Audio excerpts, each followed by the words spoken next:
લગભગ જ્યારે જ્યારે વિરંગામ તાલુકાના થોરી મુંબારક ગામની અંદર યુવા ધારાસભ્ય હાર્દિક પટેલ જ્યારે પણ આવે ત્યારે માત્ર આ રોડની મોટી મોટી ફોજદારી કરતા હોય છે કે ટૂંક જ સમયની અંદર આ રોડ બનાવવામાં આવશે, પરંતુ લગભગ 3 વર્ષની આજુબાજુ થયા ધારાસભ્ય બન્યા, પરંતુ આજ દિવસ સુધી માત્ર મોટી ફોજદારી કરી રહ્યા છે। તમે જોઈ રહ્યા છો આજે આ રોડ ઉપર એક અકસ્માત થતાં અટકી ગયો છે। એ માત્ર આ રોડના કારણે।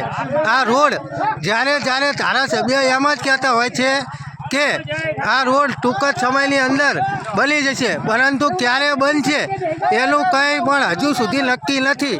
તમે જોઈ રહ્યા છો આ ખાડાના કારણે જ આ રોડ રસ્તાના કારણે આજે મોટો અકસ્માત થતાં અટકાણો છે, પરંતુ તમામ થોરી મુંબારક ગામના યુવાનોની મદદથી આ અકસ્માતમાં લોકો જે હતા તેને બહાર કાઢવામાં આવે છે। હવે જોવાનું એ રહ્યું કે યુવા ધારાસભ્ય આ રોડ ક્યારે બનાવે છે।